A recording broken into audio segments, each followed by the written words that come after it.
Well, hello everybody, I'm Dumms, and welcome back to the channel. In the last video, we covered how to navigate the Forgotten Citadel and grab all of the essential buffs. If you haven't seen that yet, I'll drop a link in the description so you can check it out. It'll make this fight way easier. Alright, with that out of the way, let's jump straight into the Dragaryle guide. Now, take a deep breath, because this fight is a true test of your team's coordination and skill. As you step into the arena, you'll face a series of brutal mechanics that'll wipe your team over and over and bend over. So, sit on your nuts and keep your focus fully locked on my explanation. First up, we're diving into the petrification debuff, also known as the bone cage. Dragaryle's basic attacks are no joke. Every single hit applies a petrification stack, and if you let those stacks build up, you'll soon find yourself encased in a bone cage. And trust me, you don't want that. Bone cage means you're immobile, and the other players need to destroy the cage. On top of that, healing for you is completely disabled until the Statues of Oblivion phase finishes. Focus on avoiding stacking the debuff in the first place. Now, let's talk about the cleaves and the green line AoEs. Dragaryle's cleave attacks are nasty, and they're indicated by a purple diamond telegraph. You know the drill, get ready to roll dodge to avoid them. But here's where it gets fun. Every cleave leaves behind a green trail, and if you're standing in that trail, you're going to start stacking petrification debuffs faster than you can say titty twister. The key here is to keep your distance and avoid standing in the green line, because the longer you're in it, the more stacks you're going to rack up. Stay out of that green mess, and you'll save yourself from a world of hurt. Okay, now let's move on to the eye mark and dual cleaves. At certain points during the fight, Dragaryle will mark one player with an eye symbol above their head. That's your cue to get ready as two cleaves are about to come your way. And trust me, you don't want to be caught off guard. These cleaves leave behind the same green petrification lines you've been avoiding, so position yourself carefully to dodge or block them. This mechanic requires precise movement. The marked player needs to immediately move away from the group, ensuring they're not putting anyone else at risk. Everyone else, stay out of the marked player's line of fire. With that covered, prepare for the purple AoE Fury combo. Every player will get a purple circle under their feet. That's your cue. It's Fury time, and things are about to get wild. Dragaryle will unleash a triple Fury attack combo, and here's how it breaks down. The first two attacks are normal Fury attacks, so you'll need to block those. The third is a Wrath attack, a leap followed by a slam, and you'll need to roll dodge it. But here's the catch. If two players' purple circles overlap, you'll both get feared, and that messes with your positioning and timing. Once this combo ends, you'll be assigned a color, either red or blue. This color will be crucial for the next phase. What color you get determines how you'll handle the next mechanic, so keep an eye on your assignment. Now, let's dive into the Statues of Oblivion phase, the phase that usually breaks Laitistic Jewel of most parties. As I mentioned earlier, right after the Fury combo, players will be assigned a red or blue color.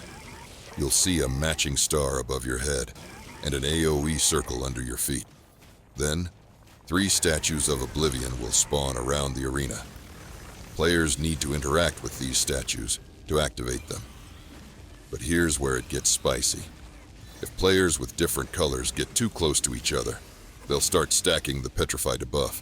So ideally, only players with the same color should approach a statue together. While all this is happening, Dragaryle keeps up the pressure with his usual attacks.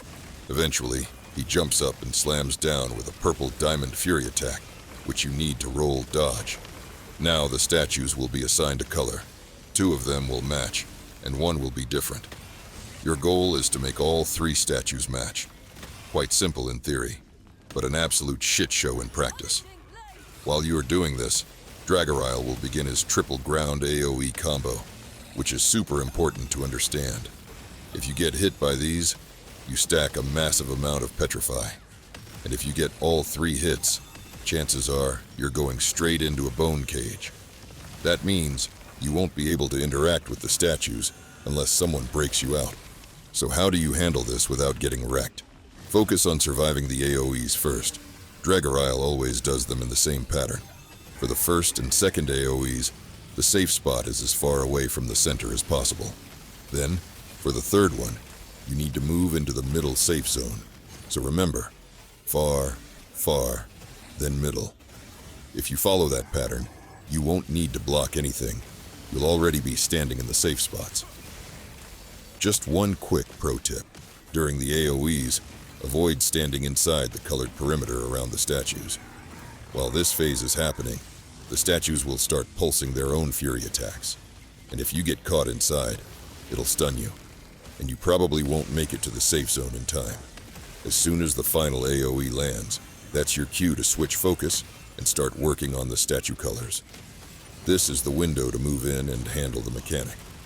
Now let's talk about how to actually change the statue colors. If a statue is red, a red-marked player needs to stand next to it and block its fury attack. This will be a purple circle. If they block it successfully, the statue turns blue. If the statue is blue, then a blue-marked player needs to roll dodge its purple diamond fury to switch it to red. There are two ways to approach this.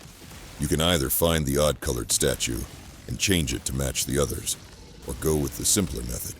Just turn all the red statues blue. This is way easier to coordinate, and while the red players are handling the color changes, the blue players can keep on unleashing their deeps.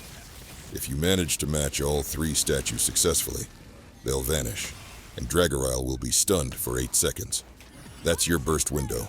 Go all in and melt the boss. So, a couple of things can go wrong here. One is Dragaryle's cleave destroying a statue. If that happens, even if the remaining two are the same color, it usually ends in a wipe.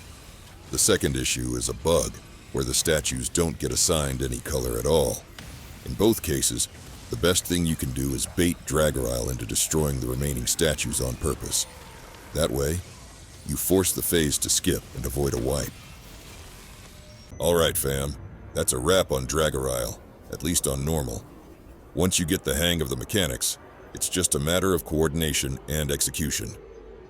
That's all for today, but stay tuned, because I've got a full guide coming for the hard version of this raid. I'm Dumms, and if this guide helped you out, smash that like button, drop a comment, even if it's just yo or severe PTSD, and of course subscribe and hit that bell so you don't miss the next video. If you're still unsure how the fight flows, no worries. Here's the full clear so you can see it all in context.